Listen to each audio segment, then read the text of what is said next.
राजस्थान विश्वविद्यालय में शनिवार सुबह उस समय हलचल बढ़ गई जब चर्चित छात्र नेता निर्मल चौधरी और कांग्रेस विधायक अभिमन्यु पूनिया को पुलिस ने परीक्षा केंद्र से ही हिरासत में ले लिया। यह घटनाक्रम न सिर्फ छात्रों बल्कि राजनीतिक गलियारों में भी तीखी बहस का कारण बन गया है। सवाल उठ रहे हैं कि क्या दोनों नेताओं द्वारा लगातार किए जा रहे प्रशासन विरोधी कार्य सही है और क्या पुलिस का यह रवैया लोकतंत्र और कानून की मर्यादा के अनुरूप था। परीक्षा के दौरान हिरासत, बिना वर्दी पहुंची पुलिस। मीडिया रिपोर्ट्स के अनुसार निर्मल चौधरी दर्शन शास्त्र विषय की 4th सेमेस्टर की परीक्षा देने राजस्थान विश्वविद्यालय पहुंचे थे। वहीं अभिमन्यु पूनिया भी परीक्षा देने आए हुए थे।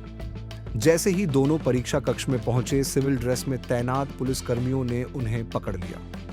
बिना वर्दी में पहुंचे पुलिसकर्मियों द्वारा छात्र नेता को चलती परीक्षा के दौरान हिरासत में ले लिया।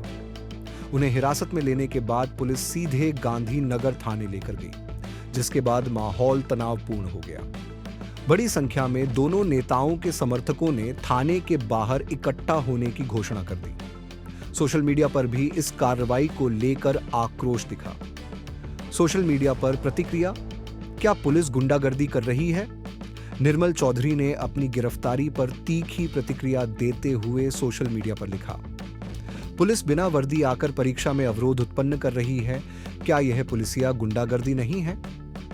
उन्होंने यह भी आरोप लगाया कि सुबह से ही कुछ पुलिसकर्मी उनकी निगरानी कर रहे थे। वहीं गिरफ्तारी के बाद विधायक अभिमन्यु पूनिया ने कहा, क्या अब बीजेपी राज्य में आम आदमी की आवाज उठाना अपराध हो गया है? हम डरने वाले नहीं हैं, अन्याय के खिलाफ हमारी लड़ाई जारी रहेगी। पुराने मामले में हुई है गिरफ्तारी। आपको बता दें कि निर्मल चौधरी व अन्य लोगों के खिलाफ वर्ष 2022 में राजकार्य में बाधा पहुंचाने का केस दर्ज किया गया था। शनिवार को उनकी गिरफ्तारी इसी मामले में की गई है। हालांकि वर्तमान में भी उनके खिलाफ कई अन्य मामले दर्ज हैं, लेकिन उन पर फिलहाल कार्रवाई नहीं की गई है। रेजिडेंट डॉक्टर की आत्महत्या मामले में कर रहे थे धरना। रेजिडेंट डॉक्टर की आत्महत्या के मामले में जब ये दोनों नेता अन्य कांग्रेस नेताओं के साथ सवाई मानसिंह अस्पताल में धरना प्रदर्शन कर रहे थे, तब निर्मल चौधरी की पुलिस अधिकारी आदित्य पूनिया के साथ भी बहस हुई थी। इस बहस में जहां पुलिस अधिकारी उन्हें मरीजों के हित में धरना समाप्त करने के लिए कह रहे थे, वह पुलिस पर ही हावी होने का प्रयास कर पुलिस अधिकारी को जबरन उकसाने का प्रयास कर रहे थे। मामला बढ़ने पर मौके पर मौजूद अन्य लोगों ने बीच बचाव कर मामला शांत करवाया। इसके बाद छात्र नेताओं और अन्य लोगों के खिलाफ थाने में FIR दर्ज करवाने की बात कही गई थी। छात्र राजनीति से लेकर सड़कों तक संघर्ष। आपको बता दें कि यह कोई पहला मामला नहीं है जब छात्र नेताओं को कानून का सामना करना पड़ा हो। हाल ही में जयपुर की ACJM 19 कोर्ट ने 2 मौजूदा विधायकों लाडनू से मुकेश भाकर और शाहपुरा से मनीष यादव को 11 साल पुराने प्रदर्शन के मामले में दोषी करार देते हुए 1 साल की सजा सुनाई।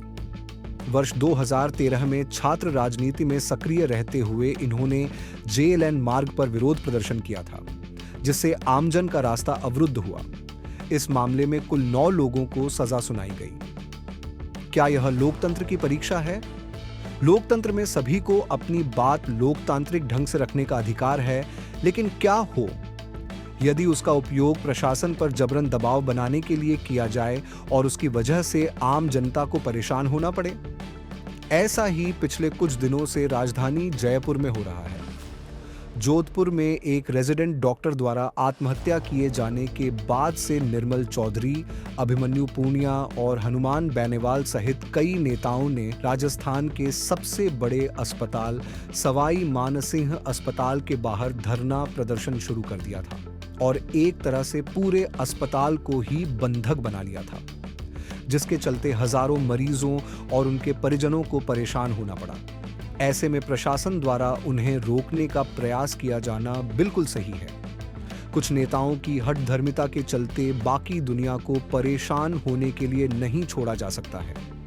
इस घटनाक्रम ने न सिर्फ प्रशासन की भूमिका पर सवाल खड़े किए हैं, बल्कि एक बार फिर से यह बहस छेड़ दी है कि राजनीति में छात्र भागीदारी के नाम पर कहीं कानून से खिलवाड़ तो नहीं हो रहा है। और यदि ऐसा हो रहा है तो इसका जिम्मेदार कौन है?